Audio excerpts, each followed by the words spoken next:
Welcome back friends to my channel that is unfolding path. So कल तक हमने complete किया right to freedom of religion, जो कि 25 से लेकर आर्टिकल 28 तक हमने कंप्लीट कर लिया। आज हम पढ़ेंगे कल्चरल एंड एजुकेशनल राइट्स, और उसके साथ ही हम राइट टू कॉन्स्टिट्यूशनल रेमेडीज़ को भी थोड़ा सा ख़त्म करने की कोशिश करेंगे। ठीक है। So I hope you are liking these videos and classes. So ऐसे ही मुझे आप लोग मोटिवेट करते रहिए और मैं क्लासेस लेता रहूँगा और आपको समझाता रहूँगा। Okay, so let us start with today's class with the article 29 to 30, that is cultural and educational rights. और हम अभी फंडामेंटल राइट्स की सीरीज़ को कंप्लीट करने की कोशिश कर रहे हैं, राइट। सो आर्टिकल 29 कहता है protection of interest of minorities. Article 29 कहता है protection of interest of minorities. Any section of the citizens with a distinct language, script और culture has the right to conserve it। कोई भी citizen हो, ठीक है, कोई भी सेक्शन ऑफ द सिटीज़न हो जिसका जिसका डिफरेंट लैंग्वेज हो, स्क्रिप्ट हो, इवन कल्चर भी डिफरेंट हो, उनके पास राइट है उस पूरे डिफरेंट डाइवर्सिटी को कंजर्व करने का, right. They have the right to conserve it. So this is article 29, जिसमें कहता है protection of interest of minorities. ठीक है, तो याद रखना आर्टिकल 29 बहुत बहुत इंपॉर्टेंट है, क्योंकि हम लोग भूल भी जाते हैं आर्टिकल 29 और 30 होता क्या है। ठीक है, अब कन्फ्यूजन भी बहुत ज़्यादा होता है। So let us clear this confusion. ठीक है, जिसमें आर्टिकल 29 जो है वो कहता है protection of interest of minorities.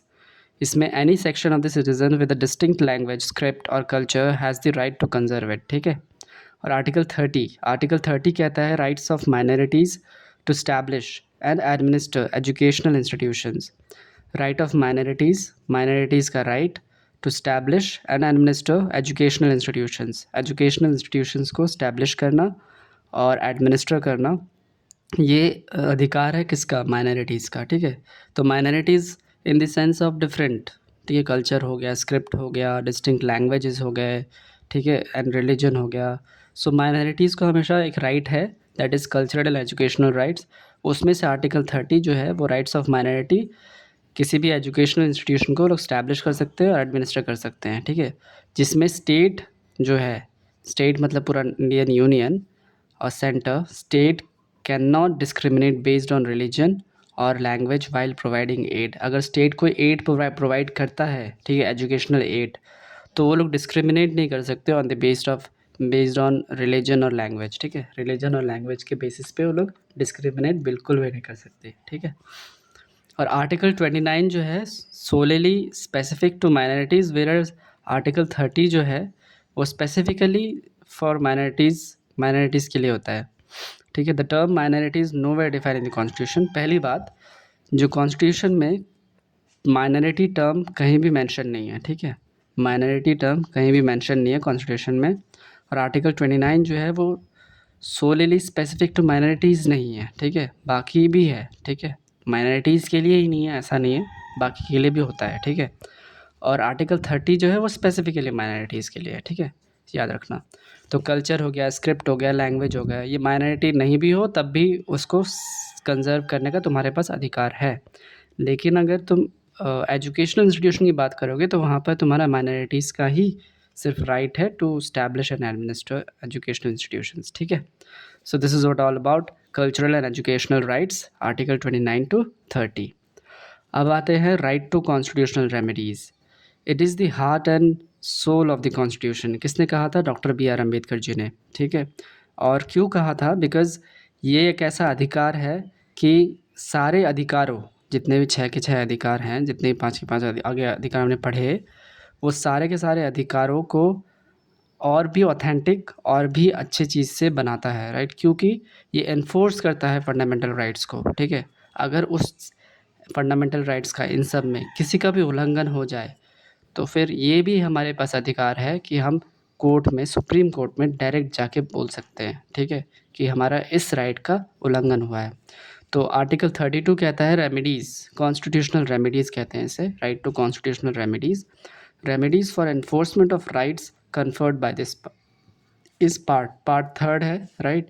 Part 3 में फंडामेंटल राइट्स हैं।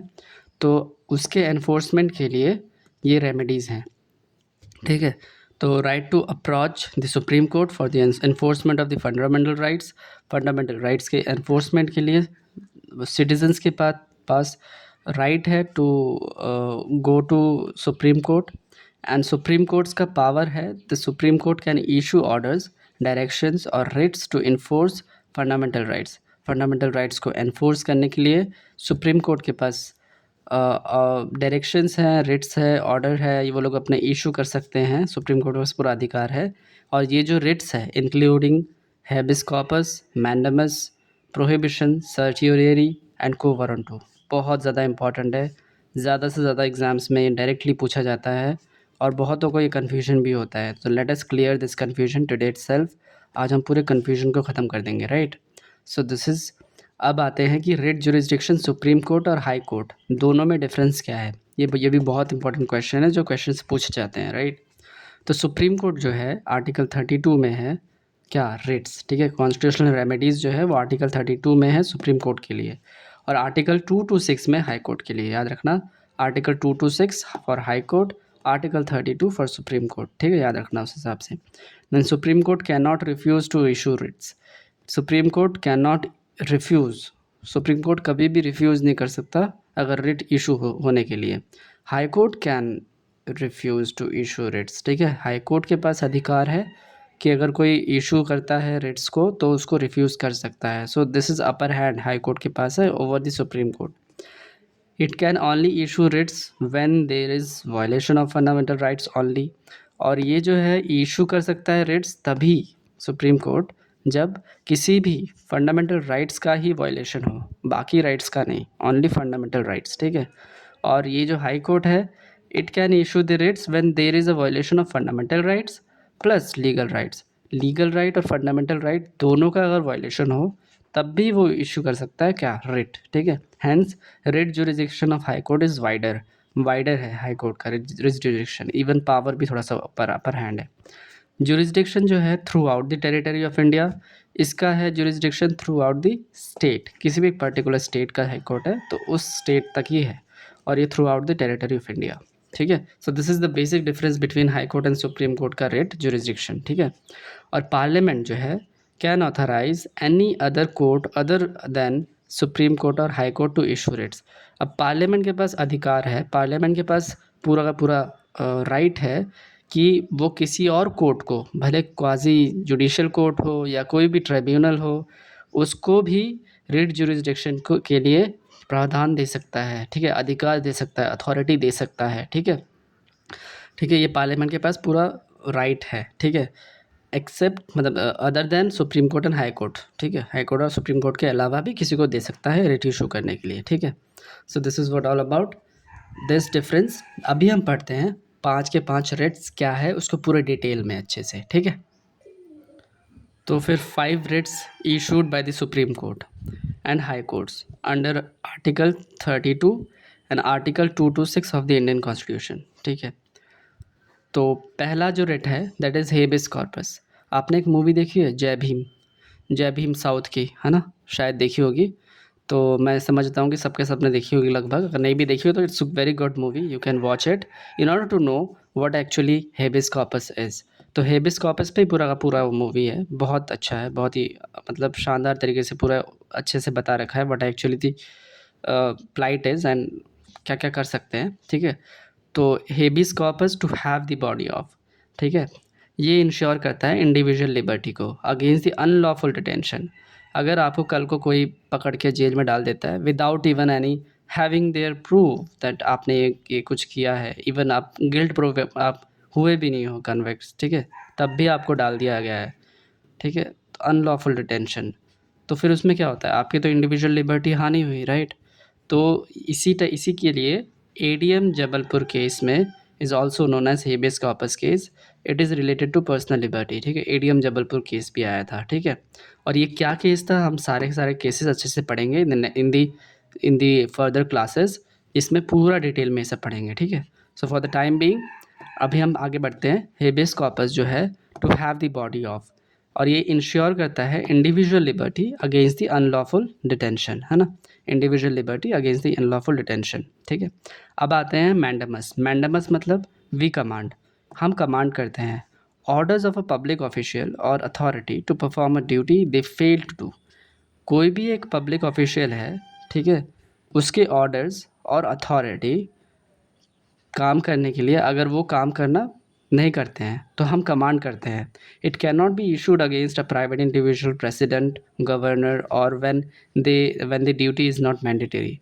ये इशू नहीं किया जा सकता किस किसके अगेंस्ट में, प्राइवेट इंडिविजुअल हो या प्रेसिडेंट हो या गवर्नर हो या फिर ड्यूटी कोई मैंडेटरी ना हो। ठीक है, अदरवाइज़ इशू होता है जिसमें कोई अगर पब्लिक ऑफिशियल अथॉरिटी अपना ड्यूटी अच्छे से नहीं निभाता है, तब हम ये mandamus we command writ issue करते हैं। ठीक है, प्रोहिबिशन क्या होता है? To forbid, issued by superior court to the lower court to prevent the latter from exceeding its jurisdiction. Prohibition में क्या होता है कि ये इशू किया जाता है टू फॉरबिड, अगर कोई भी केस चल रहा है किस में, लोअर कोर्ट में, राइट, लोअर कोर्ट में भी केस पेंडिंग मतलब केस चल रहा है इन अ रनिंग। ठीक है, तब सुपीरियर कोर्ट जो है, सुप्रीम कोर्ट नहीं, कोई भी सुपीरियर कोर्ट हो, हाई कोर्ट हो या फिर डिस्ट्रिक्ट कोर्ट हो, तो सुपीरियर लोअर इस हिसाब से। ठीक है, तो ये कन्फ्यूजन होता है, सुप्रीम नहीं होता है, सुपीरियर कोर्ट जो होता है, कोई भी सुपीरियर कोर्ट हो वो डायरेक्टली उनको प्रिवेंट कर सकता है अपनी जुरिसडिक्शन से एक्सीड करने के लिए, और वो